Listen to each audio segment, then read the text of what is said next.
দাদি, বাইরে কি সুন্দর বাতাস, চলো উঠোনে গিয়ে বসি। তুই কি আকাশের দিকে তাকিয়েছিস? দেখছিস না কেমন ঘন কালো মেঘ জমেছে? মনে হচ্ছে এখন এসব অন্ধকার করে ঝড় নামবে।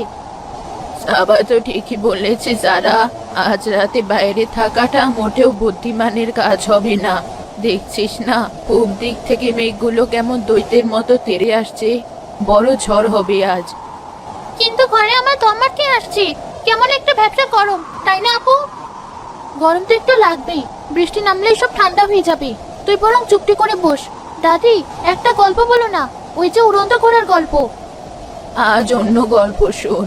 এটা গল্প নয়, এটা সত্যি কথা। মন দিয়ে শুন। আমাদের এই গ্রামে যখন এমন তুফানি রাত নামে, তখন একা একা কেউ ঘরের বাইরে পা রাখে না। বিশেষ করে গ্রামের মাথায় ওই যে বুড়ো তেঁতুল গাছটা আছে, ওটার তলা দিয়ে দিনেও কেউ একা যেতে সাহস পায় না, আর রাতে তো দূরে থাক। কেন দাদি, তেঁতুল গাছে কি আছে? ভূত? ভূতের থেকেও ভয়ঙ্কর কিছু। লোকে বলে ওখানে এক অশরীরী বাস করে, এক পেয়ে। লোকে ওকে খুড়ো শাকচুন্নি বলে ডাকে। রাতের আধারে মানুষের রূপ ধরে মানুষের বাড়িতে হানা দেয়। এক পেয়ে? তার মানে কি ওর একটাই পা? তাহলে সে হাঁটে কি করে? খুঁড়িয়ে খুঁড়িয়ে হাঁটে, লাফিয়ে লাফিয়ে চলে। ওর হাঁটার শব্দ শুনলেই বুকের ভেতরটা ধরাস করে ওঠে। খপ খপ খপ, মনে হয় যেন কেউ একটা ভাঙা লাঠি দিয়ে মাটিতে ঘা মারতে মারতে আসছে। আপু, আমার কেমন যেন লাগছে। ভয় পাস না তো, দাদি তো আমাদের সাথে আছে, তাই না দাদি? হ্যাঁ, আমি তো আছি। যতক্ষণ আমরা ঘরের ভিতরে থাকবো, সৃষ্টিকর্তার নাম মুখে রাখবো, ততক্ষণ কোনো বিপদ আমাদের ছুঁতে পারবে না। কিন্তু একটা কথা সবসময় মনে রাখবি, অচেনা কাউকে বা চেনা কাউকেও যদি রাতের বেলা দরজায় ডাকতে শুনিস, ভালো করে গলার স্বর না চিনে, পরিচয় না পেয়ে দরজা খুলবি না। অচেনা কাউকে তো খুলবই না, কিন্তু চেনা মানুষ ডাকলে? ওই শয়তানটা মানুষের গলার স্বরও নকল করতে পারে, তাই খুব সাবধান থাকতে হয়। এখন চল তো, রাতের খাবারের আয়োজন করি। এই যা, আমার তো মাথা থেকেই বেরিয়ে গেছে। কি হয়েছে দাদি, অমর করে চমকে উঠলে কেন? আরে, হারিকেনের তেল যে একদম তলায় এসে ঠেকেছে। আজ রাতে যদি ঝড় বাদলে আলো নিভে যায়, তাহলে এই কুটকুটে অন্ধকারে থাকবে কি করে? আমার অন্ধকারে খুব ভয় করে দাদি। শুধু তাই না, তোর যে সর্দি লেগে কাশিটা বেড়েছে, তার জন্য যে ওষুধটা আনতে হবে সেটাও তো আনা হয়নি। কাল রাতেও তো তুই কাশতে কাশতে ঘুমাতে পারিসনি। তাহলে এখন কি হবে? দোকানটা এতক্ষণে বন্ধ হয়ে গেল মনে হয়। না, কাদেরের দোকানটা আরো কিছুক্ষণ খোলা থাকে। আমি বরং দৌড়ে গিয়ে তেল আর ওষুধটা নিয়ে আসি। ঝড়টা পুরোপুরি নামার আগে ফিরতে হবে। না দাদি, তুমি কোথাও যাবে না। বাইরে কিরকম থমথমে আবহাওয়া দেখেছো? আমাদের একা রেখে তুমি যেও না, আমাদের খুব ভয় করবে। হ্যাঁ দাদি, তুমি যেও না, আমরা না হয় আজ অন্ধকারেই থাকবো। আরে পাগলি মেয়েরা, এই তো গেলাম আর এলাম। তোরা তো আর ছোট নেই। তাছাড়া তেল না আনলে আলো জ্বলবে না, আর ওষুধ না আনলে তোর কাশিটা আরো বাড়বে। আমি বেশিক্ষণ দেরি করব না। তোরা দরজাটা ভেতর থেকে খিল দিয়ে বন্ধ করে দিবি, মনে থাকবে তো? কিন্তু আমাদের যদি ভয় করে? ভয় কিসের? আমি তোদের জন্য দোয়া পড়ে ফু দিয়ে যাচ্ছি। আমি না আসা পর্যন্ত দরজা একদম খুলবি না। কেউ যদি আমার গলা নকল করেও ডাকে, তবুও না। আমি এসে দরজায় 3বার টোকা দেব, তারপর ডাকবো। মনে রাখিস, 3বার টোকা। ঠিক আছে দাদি, তুমি তাড়াতাড়ি চলে এসো কিন্তু। আসি, তোরা সাবধানে থাকিস। সৃষ্টিকর্তার ভরসা।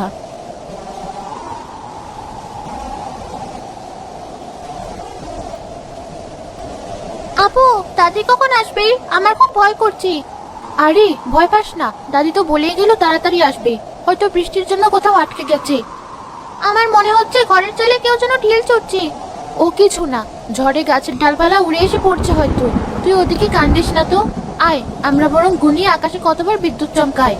আমার খেলতে ইচ্ছে করছে না, আমার শুধু দাদির কথা মনে পড়ছে। হঠাৎ দরজায় একবার টোকা পড়লো। সাবা, সাবা, দরজাটা খোল দিদি ভাই, আমি একদম ভিজে গেছি। আপু, দাদি এসে গেছে, আমি দরজা খুলছি। দাঁড়া, যাস না। কেন আপু? দাদি তো বাইরে শীতে কাঁপছে, দরজা খুলতে মানা করছো কেন?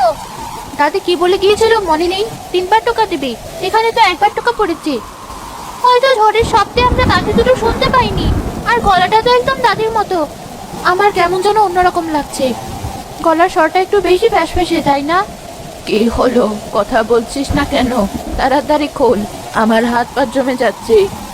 দাদি, তুমি এত তাড়াতাড়ি চলে এলে? হ্যাঁ দাদু ভাই, দোকান খোলা পেয়ে দৌড় দিয়েছি, কিন্তু পথে যা ঝড়। তাড়াতাড়ি খোল এখন। আমার ওষুধের শিশিটার তেলের বোতলটা এনেছো তো? এনেছি, সব আমার কাপড়ের পুটলিতে বাঁধা। আগে ঘরে তো ঢুকতে দে, তারপর সব দিচ্ছি। সারা, চুপ করে থাক। এটা কিছুতেই দাদি হতে পারে না। কেন আপু, তুমি কিভাবে বুঝলে? দাদি পুটলি নেয়নি, হাতে ব্যাগ নিয়ে গেছে। আর দাদি কখনো আমাকে দাদুভাই বলে ডাকে না, বাবা বলেই ডাকে। কি রে, তোরা এত কানাকানি কি করছিস? দরজা খুলবে কিনা বল, আমার কিন্তু রাগ হচ্ছে। না, আমরা এখন দরজা খুলতে পারবো না। কেন পারবি না? আমি তোদের দাদি, আমার কথা শুনবি না? তুমি যদি আমার দাদি হও, তাহলে বলো তো আজ দুপুরে আমরা কি দিয়ে ভাত খেয়েছিলাম? বাইরে থেকে কোনো উত্তর আসে না, কিছুক্ষণ সব চুপ। এত চালাকি, এত প্রশ্ন! দরজা খোল বলছি, নইলে আমি দরজা ভেঙে ফেলবো। আপু, ও তো সত্যি সত্যি দরজা ভেঙে ফেলবে। এখন কি হবে? কাঁদিস না সারা, মাথা ঠান্ডা রাখ। আমাদের অন্য পথ ভাবতে হবে। কে তুমি? আমি জানি তুমি আমাদের দাদি নও, তুমি ওই তেঁতুল গাছের পেতনি। তাহলে চিনে ফেলেছিস? বুদ্ধি তো কম নয় দেখছি। হ্যাঁ, আমি শাকচুন্নি। আজ তোদের নরম ঘাড়ের রক্ত খাবো আমি। খোল দরজা। আমরা মরে গেলেও দরজা খুলবো না। খুলবি না? কতক্ষণ থাকবি ওই ভাঙা ঘরে? আমি ওই দরজার সামনেই বসে থাকলাম। সকাল পর্যন্ত তোদের পাহারা দিব। খিদে পেলে তো বের হতেই হবে। সারা, পিছনের ঘরের ওই ভাঙা জানালাটার কথা মনে আছে তোর? হ্যাঁ আপু, ওটা তো নড়বড়ে হয়ে গেছে। ঠিক, আমরা ওদিক দিয়ে পালাবো। আমি ওকে বলিয়ে রাখছি, তুই চুপচাপ পেছনের ঘরে গিয়ে জানালাটা খোলার চেষ্টা করবি। একদম শব্দ করবি না। কিন্তু যদিও টের পেয়ে যায়? ভাবি না, যা বলছি তাই কর। আমাদের হাতে সময় খুব কম। শোনো শাকচুন্নি, আমরা দরজা খুলতে পারি একটা শর্তে। শর্ত? মানুষের বাচ্চা হয়ে আমার সাথে শর্ত? বল কি শর্ত? আমাদের খুব খিদে পেয়েছে, ঘরে চাল ভাজা আছে। আমরা পেট ভরে চাল ভাজা খাবো, তারপর তুমি যা বলবে তাই শুনবো। বেশ, খা তোরা, যত পারিস খেয়ে নে। খাওয়ার পরই তো তোদের খাটা আমি মটকাবো। আপু, জানালাটা খুলে ফেলেছি। বাইরে অন্ধকার, কিন্তু মনে হচ্ছে কেউ নেই। খুব ভালো, এবার শোন। আমি আগে নামবো, তারপর তোকে হাত ধরে নামাবো। কোনো শব্দ যেন না হয়। আমাদের চাল ভাজা খাওয়া প্রায় শেষ। এবার একটু জল খাবো, তারপরে দরজা খুলছি। এত দেরি করছিস কেন? আমার আর সহ্য হচ্ছে না। তোদের রক্তের গন্ধ আমাকে পাগল করে দিচ্ছে। সাবা আর সারা নিঃশব্দে পেছনের ঘরে যায়। সাবা সাবধানে জানালার বাইরে নামে, তারপর সারাকে টেনে নামায়। কাদার বৃষ্টির মধ্যে তারা দৌড়াতে শুরু করে। কে রে, তোদের জল খাওয়া কি এখনো শেষ হলো না? সারা দে। তার মানে আমার সাথে আবার চালাকি?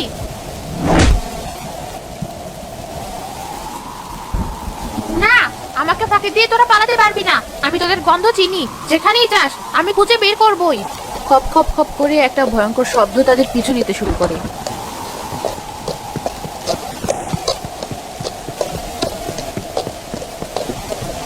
আপু, আমি আর দৌড়াতে পারছি না, আমার পা ব্যথা করছে। আর একটু বোন, ওই তো একটা আলো দেখা যাচ্ছে।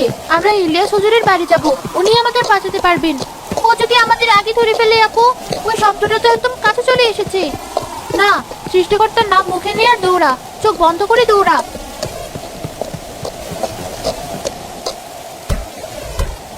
হুজুর, দরজা খুলুন, দয়া করে দরজা খুলুন, আমাদের বাঁচান। কে কে এত রাতে? সাবা, সারা, তোদের এই অবস্থা কেন? কাদামাটি মাখা, ভয়ে কাঁপছিস। তোদের দাদি কোথায়? হুজুর, আমাদের বাঁচান। একটা শাকচুন্নি দাদির রূপ ধরে আমাদের খেতে এসেছিল। ওর একটা পা, ও আমাদের তাড়া করতে করতে আসছে। আমি যেমনটা আশঙ্কা করেছিলাম, তেঁতুল গাছের ওই খবিশটাই তাহলে আজ শিকারে বেরিয়েছে। তোরা তাড়াতাড়ি ভেতরে আয়, এক মুহূর্ত বাইরে থাকা নিরাপদ নয়। তিনি মেয়ে দুটোকে ভেতরে টেনে নিয়ে দরজা বন্ধ করে দেন। ঠিক তখনই দরজার বাইরে খপ খপ শব্দটা এসে থামে। হুজুর, ঘরের ভেতর কি লুকালেন? ওগুলো আমার খাবার, আমাকে ফিরিয়ে দিন। আল্লাহর নানত তোর উপর। তুই ওই নিষ্পাপ বাচ্চা দুটোর কোনো ক্ষতি করতে পারবি না। যেখান থেকে এসেছিস সেখানেই ফিরে যা। ফিরে যাব এত সহজে? আজ রাতে ওদের রক্ত না খেয়ে আমি এক পাও নড়বো না। দেখি আপনি কতক্ষণ ওদের আগলে রাখেন। আমি এই দরজার সামনে বসে রইলাম। তোরা ভয় পাস না। আল্লাহর কালামের সামনে কোনো শয়তানের শক্তি টেকে না। এই ঘরের চৌকাট পার করার ক্ষমতা ওর নেই। কিন্তু ও তো বাইরে অপেক্ষা করবে, আমরা বাড়ি ফিরবো কি করি? দাদি বা কোথায়? তোদের দাদি নিশ্চয়ই কোনো নিরাপদ জায়গায় আশ্রয় নিয়েছে।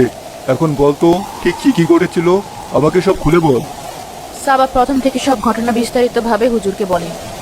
আল্লাহ তোকে অনেক বুদ্ধি আর সাহস দিয়েছে, তার জন্য তোরা দুজন আজকে বেঁচে গেছিস। কিন্তু ওই শয়তানকে যদি আজই শেষ করা না যায়, তাহলে ও গ্রামের আরো অনেকেরই ক্ষতি করবে। ওকে কি শেষ করা যাবে হুজুর? সবকিছুরই শেষ আছে। আল্লাহর কালামের চেয়ে বড় কোনো অস্ত্র পৃথিবীতে নেই। আমি কিছু জল পড়া তৈরি করব, সেই পড়া জলই ওই খবিশটার বিনাশ ঘটাবে। কিন্তু ও তো ঘরের বাইরে, ওর গায়ে জলটা আমরা দেবো কি করে? তার জন্য একটা ফাঁদ পাততে হবে, আর সেই ফাঁদটা তোদের বাড়িতেই পাততে হবে, কারণ ও তোদের খুঁজতে আবার ওখানে যাবে। আবার ওখানে যেতে হবে? আমার খুব ভয় করছে। চুপ কর সারা, ভয় পেলে চলবে না। হুজুর, আমরা রাজি, বলুন কি করতে হবে? ওই শয়তানটাকে আমরা শেষ করতে চাই।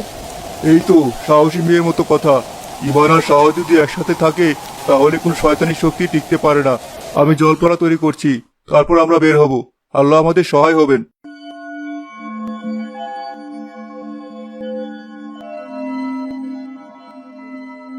খুব সাবধানে পা ফেলবি, ওই শয়তানটা আশেপাশে কোথাও ওত পেতে থাকতে পারে। আমাদের উপস্থিতি টের পেলে সব পরিকল্পনা নষ্ট হয়ে যাবে। হুজুর, আমাদের বাড়ির উঠোনে একটা পুরনো শুকনো কুয়ো আছে, ওটার উপর যদি আমরা ফাঁদটা পাতি। এটা তো খুব ভালো বুদ্ধি। ওটা বেশ গভীর, একবার পড়লে আর ওঠার কোনো পথ থাকবে না। চল ওখানেই যাই।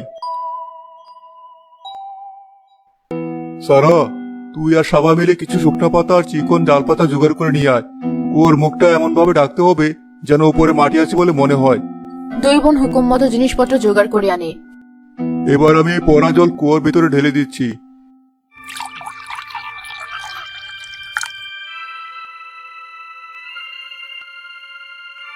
আমাদের ফাঁদ তৈরি, এখন শুধু শিকারকে টেনে আনার পালা। ও কি নিজে নিজে এখানে আসবে? না, ওকে ডেকে আনতে হবে। হুজুর, আপনি আর সারা ওই বড় আম গাছটার আড়ালে লুকিয়ে পড়ুন, আমি ওকে ডাকছি। তুই একা পারবি তো? ভয় পাবি না তো? ভয়কে আর জয় করতেই হবে হুজুর, আপনি শুধু খেয়াল রাখবেন। ইলিয়াস হুজুর আর সারা গাছের আড়ালে লুকিয়ে পড়ে। সাবা উঠোনের মাঝখানে দাঁড়িয়ে কান্নার অভিনয় শুরু করে। বাঁচাও, বাঁচাও আমাকে, আমি একা, আমার খুব ভয় করছে। দাদি, তুমি কোথায়? কাঁদছিস কেন? তোর দাদিকে খুঁজছিস? সে আর কোনোদিন ফিরবে না। সাবা দেখে একটা এক পেয়ে ছায়া মূর্তি খুঁড়িয়ে খুঁড়িয়ে তার দিকে এগিয়ে আসছে। তুই তুই আবার এসেছিস? আমার থেকে দূরে থাক। দূরে থাকবো? আজ তোকে আমার হাত থেকে কেউ বাঁচাতে পারবে না। তোর নরম শরীরটা আজ আমি ছিঁড়ে খাবো। আমার কাছে আসবি না, আমি চিৎকার করব। কর চিৎকার, যত খুশি কর। এই ঝড় বৃষ্টির রাতে তোর চিৎকার শোনার মতো কেউ নেই। না, আমার কাছে আসিস না। আজ তোকে কে বাচ্চায় আমি দেখবো। শাকচুনিটা সাবাকে ধরার জন্য একটা বড় লাফ দেয়। সাবা চোখের পলকে পাশে সরে যায়। শাকচুনিটা গিয়ে পড়ে পাতা দিয়ে ঢাকা সেই কুয়োর উপর। মর্মর শব্দ করে পাতার ডালপালা ভেঙে সে কুয়োর গভীরে পড়ে যায়। পড়ার সাথে সাথে কুয়োর ভিতর ধোঁয়া বের হতে শুরু করে। চলে গেল, আমার সারা শরীর পুড়ে যাচ্ছে। এটা কি?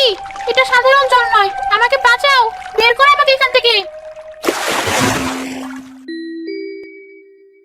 আলহামদুলিল্লাহ, শয়তানের বিনাশ হয়েছে। আল্লাহর কালামের আগুন ওকে পুড়িয়ে ছাই করে দিয়েছে। সাবা, সারা, তোরা কোথায়? তোরা ঠিক আছিস তো? দাদি,